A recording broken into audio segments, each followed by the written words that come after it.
Assalamualaikum warahmatullahi wabarakatuh. Bagaimana kabarnya hari ini? Semoga kamu dalam keadaan sehat ya. Dan semoga kamu juga masih semangat untuk mengikuti pembelajaran kita hari ini. Hari ini bertemu lagi dengan Miss Eka, yaitu pada hari Rabu di tanggal 17 Februari 2021. Nah, hari ini kita bertemu dalam mata pembelajaran tematik. Abang kakak, hari ini kita akan melanjutkan materi pembelajaran kita. Untuk mempermudah proses pembelajaran, Miss Eka ingatkan silahkan persiapkan alat tulis kamu dan juga buku paket tema 8 kamu. Nah, kita buka pembelajaran kita dengan lafaz basmalah. Bismillahirrahmanirrahim. Semoga pembelajaran kita hari ini diridhoi oleh Allah. Kita masuk ke materi pembelajaran kita hari ini. Tema 8, Bumiku. Subtema 1, perbedaan waktu dan pengaruhnya. Nah, hari ini tepatnya kita akan ada di pembelajaran kelima dan pembelajaran keenam yang ada di subtema 1. Jadi hari ini merupakan materi terakhir di subtema 1, tema 8. Tujuan pembelajaran kita hari ini yang pertama, dengan membuat laporan pengamatan, siswa mampu melaporkan hasil pengamatan tentang pergerakan bumi mengelilingi matahari dan dampaknya. Kedua, dengan menyanyikan lagu Desaku Yang Kucinta, siswa mampu memahami interval nada dan meningkatkan kepercayaan diri untuk tampil di depan kelas. Ketiga, dengan menentukan pokok pikiran dari suatu bacaan, siswa mampu untuk membuat sebuah ringkasan. Nah, materi yang pertama yaitu IPA. Musim hujan telah tiba, bumiku menjadi basah terkena air yang turun terus-menerus. Nah, bagaimana kondisi lingkungan saat musim hujan ya? Mari kita cari tahu. Nah, Indonesia itu merupakan negara yang beriklim tropis, di mana kita hanya memiliki dua musim, yaitu ada musim penghujan dan musim kemarau. Di sini dikatakan ketika musim hujan tiba, maka sudah pasti akan sering turun hujan. Jadi curah air hujan itu akan tinggi gitu. Jadi di sini dikatakan buminya menjadi basah karena terkena air terus-menerus. Nah, kalau musim hujan itu kan tentu sudah pasti berbeda, baik itu keadaannya, kemudian apa penyebab dan dampaknya dibandingkan dengan musim kemarau. Nah, kali ini kita akan membahas mengenai bagaimana kondisi lingkungan saat musim hujan. Nah, ayo membaca. Ketika musim hujan tiba, bumi menjadi basah karena tersiram air hujan. Banyak tanaman mulai tumbuh, pohon-pohon yang layu karena kekurangan air tampak segar kembali. Para petani mulai menanam padi di sawah. Cuaca yang semula panas menjadi sejuk. Musim hujan selalu dinantikan oleh banyak orang. Nah, namun ada kalanya musim hujan menyebabkan bencana. Nah, pada bulan-bulan tertentu curah hujan itu sangat tinggi, namun pada bulan lainnya hujan hampir tidak pernah terjadi. Mengapa demikian? Nah, kita akan mencari tahu. Nah, salah satu kemarin yang kita pelajari dampak dari yang namanya rotasi bumi itu adalah terjadinya siang dan malam, kemudian perbedaan waktu ya, baik itu di negara-negara lain atau contohnya kita di negara kita sendiri. Kita aja terbagi menjadi 3 waktu yang perbedaannya itu selama 1 jam.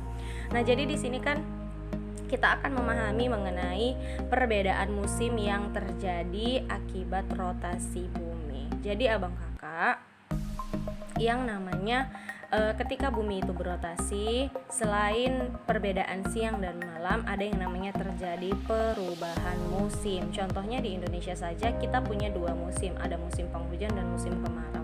Nah, musim penghujan dan musim kemarau itu kan terjadi di bulan yang berbeda, di saat waktu yang berbeda. Walaupun mungkin keadaan saat ini lebih sering cuaca itu tidak bisa terprediksi ya. Ketika pagi kita lihat cerah, kemudian kita tahu oh ini hari ini akan panas.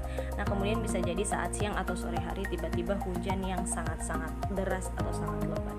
Nah, jadi tapi yang namanya musim itu kan tetap diperkirakan sesuai dengan bulannya, sesuai dengan bagaimana bumi kita itu berotasi. Nah, jadi di sini kita akan mempelajari mengenai bulan-bulan tertentu yang terjadi curah hujan sangat tinggi. Nah, saat membaca koran, Edo terlihat keheranan. Nah, mengapa di koran diinformasikan bahwa saat ini di Argentina sedang terjadi musim panas, namun pada saat bersamaan di Kanada itu sedang terjadi musim dingin. Nah, mengapa terjadi perbedaan musim di antara negara-negara di dunia? Mari kita amati gambar berikut. Nah, perhatikan di sini ada gambar yang Mr. Eka tampilkan itu ada gambar bumi, di mana di bagian belahan bumi yang berbeda. Nah, di bagian atas itu merupakan kamu lihat ada anak-anak yang sedang bermain salju. Mereka sedang membuat boneka salju. Kemudian di bagian bawah ada anak-anak yang sedang bermain bola. Nah, dari permainan yang mereka mainkan, kita bisa menyimpulkan bahwa musim yang terjadi di kedua negara tersebut itu berbeda. Nah, berbedanya di belahan bumi di bagian bawah, yaitu Argentina, itu sedang terjadi musim panas. Nah, kalau sedang musim panas berarti permainan yang bisa dimainkan itu adalah bermain bola. Sedangkan di bagian bumi belahan di atas, yaitu di bagian negara Kanada, itu sedang terjadi musim dingin. Jadi kalau musim dingin, permainan yang bisa dilakukan oleh anak-anak di sana itu adalah bermain salju atau membuat boneka salju.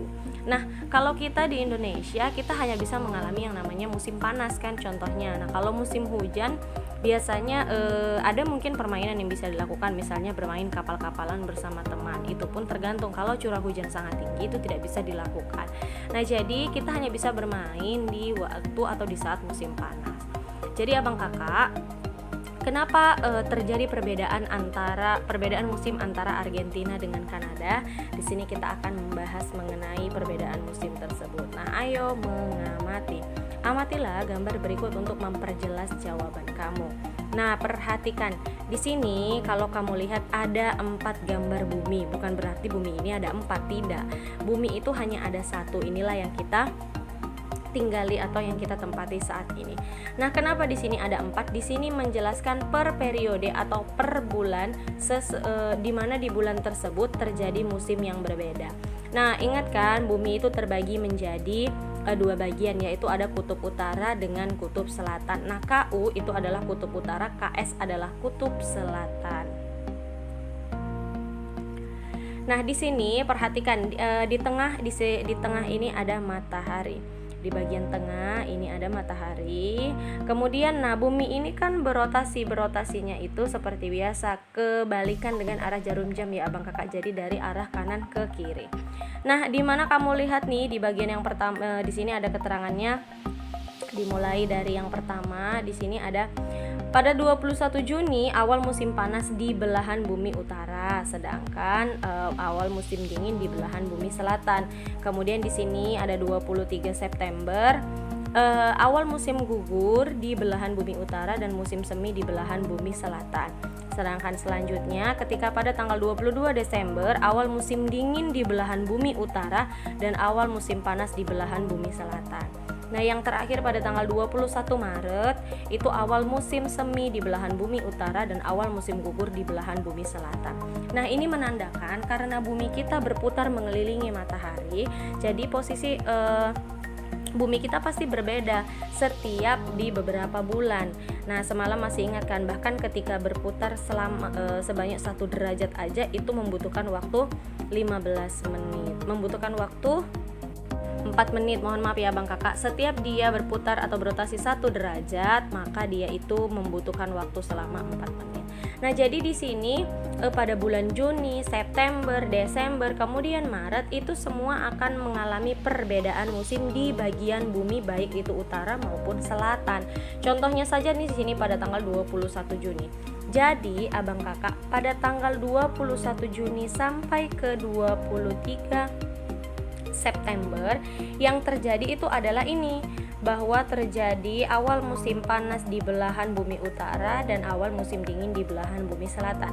Sama selanjutnya dari mulai tanggal 23 September sampai 22 Desember apa yang terjadi, kemudian dari tanggal 22 Desember sampai 21 Maret, sampai kembali lagi dari 21 Maret sampai 21 Juni. Jadi dilihat bumi yang melintasi garis orbit tersebut. Nah, kemudian di situ kan sudah ada keterangannya.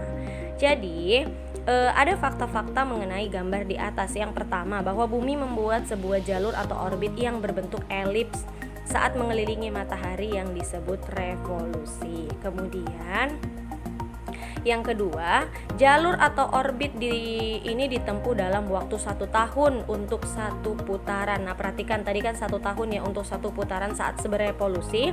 Dia itu membutuhkan waktu 1 tahun dari mulai Juni, September, Desember, Maret kembali lagi ke Juni. Nah, seperti itu di setiap tahunnya. Kemudian yang ketiga, selama setahun belahan bumi utara dan belahan bumi selatan secara bergantian menghadap dan membelakangi matahari sehingga terjadi perbedaan musim. Dan yang terakhir,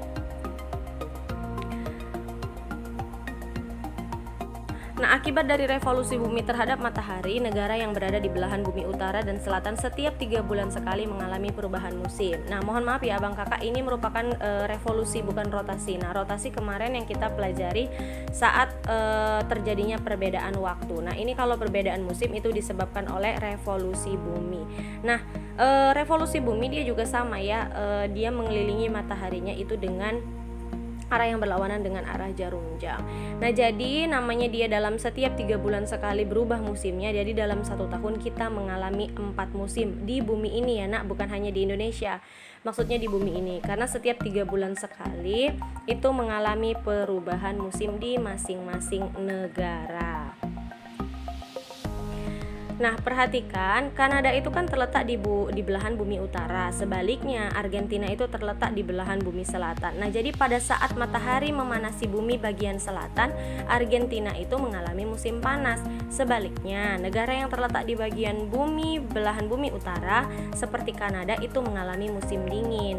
Nah, itulah kenapa tadi di Argentina dan di Kanada terjadi musim yang berbeda. Ada latihan, yaitu berdasarkan gambar di halaman sebelumnya dan bola dunia yang kamu miliki, lengkapilah tabel musim di wilayah belahan bumi utara dan belahan bumi selatan berikut. Nah, tadi sudah saya jelaskan, misalnya contohnya, perhatikan tadi. Di tanggal 21 Juni sampai 23 September, belahan bumi utara itu sedang musim panas, sedangkan belahan bumi selatan itu sedang musim dingin. Nah, selanjutnya kamu perhatikan lagi, misalnya dari tanggal 23 September sampai tanggal berapa, kemudian begitu selanjutnya. Nah, ini jawabannya tidak sulit, tidak perlu mencari di internet karena sudah ada di gambar bola dunia yang baru saja Miss Eka jelaskan. Jadi silahkan kamu buka halaman itu kembali, kamu kerjakan latihan ini dengan sebaik mungkin. Nah, ini contohnya. Kalau kutub utara sedang terkena sinar matahari, maka mengalami yang namanya musim panas, sedangkan kutub selatan yang tidak terkena sinar matahari mengalami musim dingin. Nah, revolusi bumi itu menyebabkan matahari tampak bergeser ke arah belahan bumi utara dan selatan. Padahal sesungguhnya matahari itu tidak bergerak. Nah, peristiwa ini disebut dengan gerak semu tahunan matahari. Kalau kemarin kan saat berotasi itu gerak semu matahari. Karena dia setiap harinya ya terjadilah perubahan waktu yang berbeda. Perbedaan waktu yang berbeda-beda. Nah, kalau revolusi itu dia kan terjadi dalam 1 tahunan ya abang kakak, makanya dinamakan gerak semu tahunan matahari. Nah, beralih dari materi IPA kita masuk ke materi SBDP. Nah, kali ini kita akan bernyanyi. Jadi kan di Indonesia itu terjadi musim kemarau dan musim hujan yang terjadi secara bergantian. Jadi kalau sudah habis musim hujan masuk musim kemarau, kalau sudah habis musim kemarau masuk musim hujan. Karena kita tidak punya musim semi, musim gugur, apalagi musim salju, tidak ada ya. Jadi pergantian musim tersebut menyebabkan Indonesia itu memiliki ragam jenis buah-buahan yang berbuah sesuai jadwalnya. Makanya kan kamu sering lihat, oh saat ini lagi musim durian, kemudian misalnya oh ini lagi musim rambutan, kemudian musim manggis. Nah, jadi buah itu pun berbuah disesuaikan dengan musim yang terjadi. Nah, pemandangan di desa itu kan biasanya ketika saat panen buah itu indah ya abang kakak. Nah, jadi ada lagu yang berhubungan dengan desa. Apa itu? Iya benar, Desaku Yang Kucinta. Ini ciptaan El Manik dimana dengan tempo moderato. Ya, materi terakhir yaitu bahasa Indonesia. Nah, bacalah teks bacaan di bawah ini dengan teknik membaca memindai. Keadaan alam Indonesia. Indonesia memiliki lebih dari ribuan pulau. Pulau terpadat penduduknya adalah Pulau Jawa. Lebih dari setengah atau 65% penduduk Indonesia hidup di Pulau Jawa. Indonesia memiliki 5 pulau terbesar, ada Jawa, Sumatera, Kalimantan, Sulawesi, dan Papua. Indonesia memiliki lebih dari 400 gunung api. Sekitar 130 diantaranya termasuk gunung api yang aktif. Sebagian dari gunung api terletak di dasar laut dan tidak terlihat di permukaan laut. Indonesia merupakan tempat pertemuan dua rangkaian gunung api aktif. Selain itu, terdapat puluhan patahan aktif di wilayah Indonesia. Indonesia mempunyai iklim tropis basah yang dipengaruhi oleh angin muson barat dan angin muson timur. Dari bulan November hingga Mei, angin bertiup dari arah barat laut.